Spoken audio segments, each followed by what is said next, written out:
Hey folks, this is Chris Rowland for 1-800-PocketPC.com, and this is the question and answers video for the HTC Titan. The way this is going to work is I'm just going to go through each question in turn and then, well, answer it the best I can. So, first off, we have Alex, who said that he wanted to see some comparisons between, hardware-wise, between the Titan and other Windows phones, and also do some speed tests in the browser. Now, the main reason I didn't do speed tests was because, well, the internet here is really quite ridiculous and unreliable and slow, so I don't think it would be that much of a fair test. But, well, for the rest of the device, Windows Phone to begin with is an incredibly fast experience, but having that 1.5 GHz processor just, makes it that little bit quicker. Everything just seems, well, pretty much instant. James pretty much backed me up here because he commented on this question saying that he had the Titan, and pretty much verifies that it is incredibly fast, and also he said that he gets a full day out of it, maybe a day and a half, depending on what he's doing. So then John Malone said, when can I get this on AT&T? Sadly, no idea. Brian said, I'm most interested in the camera quality. Now, over in the hardware review that I did, I've added a whole bunch of video footage and various photos that I took with the HTC Titan, so you can go check those out. Richard said, how'd the battery hold up against that giant LCD? Now, it is incredibly giant, but it did actually last quite long, which was actually very surprising. James said, James commented on this as well. Thank you, James, you're doing my job for me here. And basically he said that he got about 1.5 days out of the phone with everything turned on. So, yeah, that's definitely quite impressive. And I must say I've got a similar kind of amount. Greg said, I made a comment about the unibody being something which Apple came up with, which was wrong. James pointed out that cars since around the early 60s were made using unibodies, which is not... Well, it just means that it's not an Apple term. But yeah, that's just simply what I think of when I think of unibody. Then, of course, I made some comments about the various pinholes on the back of the Titan, because there are so very many. And Jamil and Alex actually suggested that, well, they might be for the dock, which HTC sells separately, or they could be to improve the antenna issues, to make sure that we don't get the same sort of issues as they had on the iPhone 4, because that caused a bit of a mess. Ollie.snowhole said, what can you tell us about the capacity of the battery? Well, how long does it work with one charge in normal use? Well, I don't know about normal use, because I'm not the most normal person. I tend to use my phone a heck of a lot, but the battery itself is 1,600 milliamp hours, and it lasts for one Cris day. Lubber said, he wants to know the video quality and if the Beats version actually exists. Well, I put some video footage on the hardware review, so you can go check that out. And also, Alex replied about saying that he's got the he emailed HTC about a Titan version with Beats audio. Now, sadly that didn't really come to much, but mostly I thought it was an Android kind of thing. It seems to be, at the moment, that HTC have been putting Beats audio on their Android devices, but not on their Windows Phone devices. Whether they're going to bring that across, I do not know, but, we can only wait and see.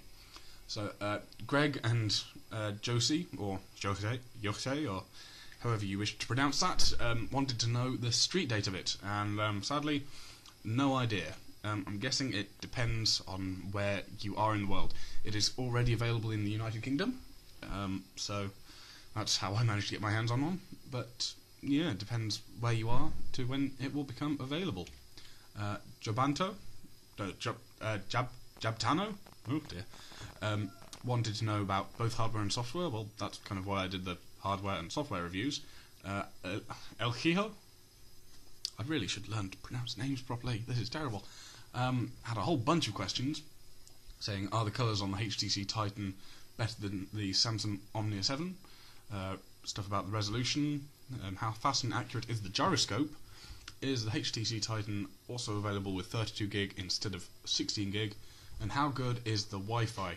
Now, I sadly do not have a Samsung Omnia 7 to compare it with, but I do have a LG Optimus 7, and I must say the colours, well, the colours of the Titan were not as vivid as the TFT screen in the Optimus 7, which was a bit surprising really, but the contrast, however, was a lot more impressive. Blacks were deeper, whites were more crisp, that kind of stuff, but yeah, I don't think it's really going to compare that well against Samsung's beautiful Super AMOLED screens.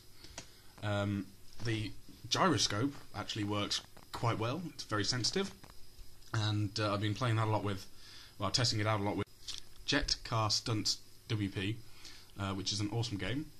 I've had a lot of fun with that actually, which looks great on the huge screen. I must point out that if you get a HTC Titan, get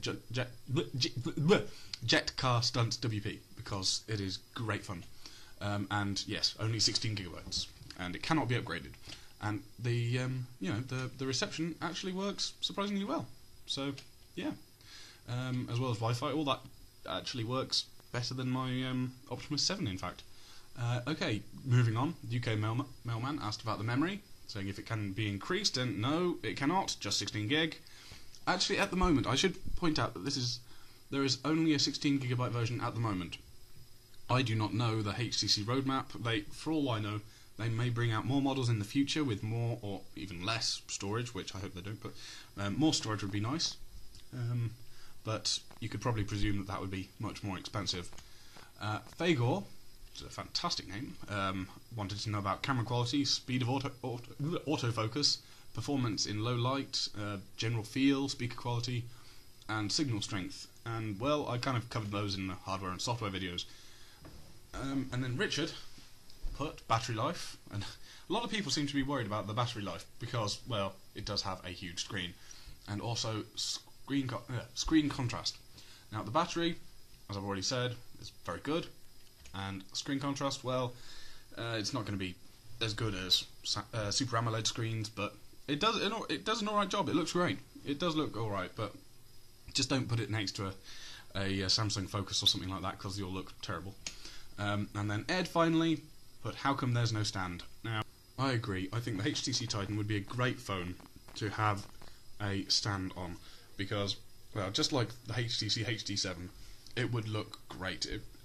The screen on the Titan is perfect for watching movies on, so I'd love to just prop it up on my desk, do some work. Lovely. So, that is all the questions covered, I believe. I hope you've enjoyed this video and that I don't mumble around too much. Now, if we're lucky enough to get more devices in the future, then we will let you know what devices we will be getting in, and, well, then we'll ask for your feedback and see what you want to know about it.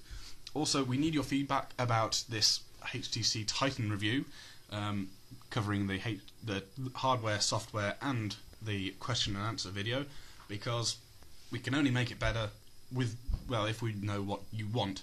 So this is admittedly my first hardware review, software review, and question and answers video, so I'm sorry if it's all a bit skittish. Just let us know what you like, what you don't like, and we will improve it based on your feedback. So thank you for watching. Goodbye.